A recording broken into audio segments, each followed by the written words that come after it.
अली अमीन गंडापुर साहब आए थे लाहौर के अंदर, इतना रोला नहीं। कौन बचाएगा पाकिस्तान?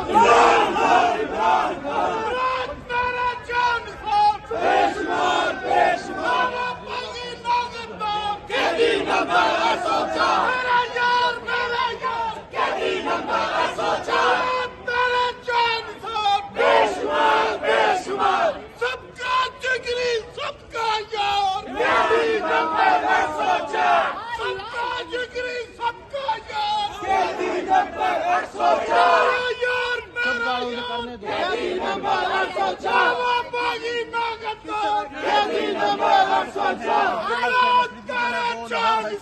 बेशुमार बेशुमार बेशुमार बेशुमार बागी नागत कैदी नंबर सोचा, यार मेरा यार कैदी नंबर सोचा।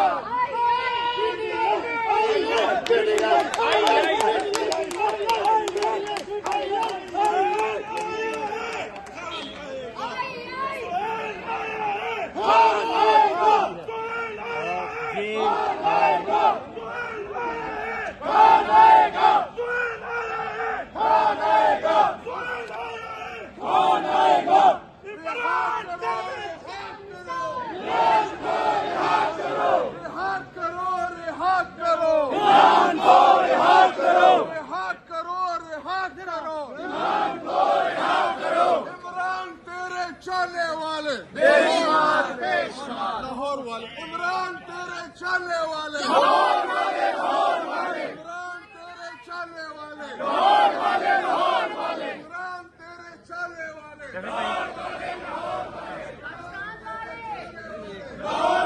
लाहौर वाले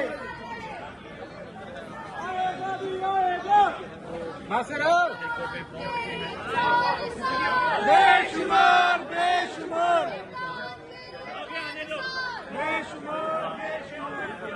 कौन बचाएगा पाकिस्तान?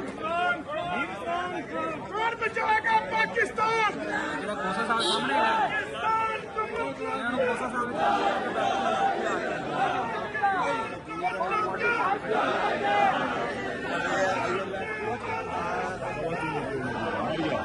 क्या कहेंगे आज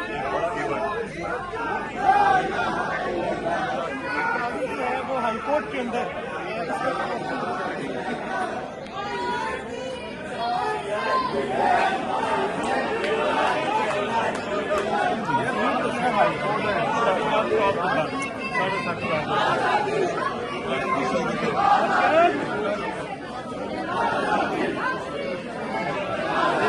अरशद अरशद अरशद अरशद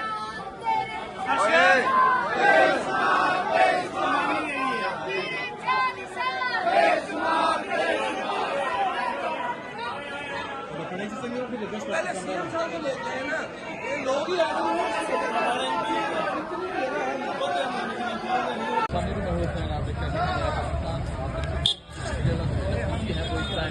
लाहौर हाई कोर्ट में दाखिल हो चुके हैं और लाहौर हाई कोर्ट में पंजाब की एक बड़ी लड़की मौजूद थी।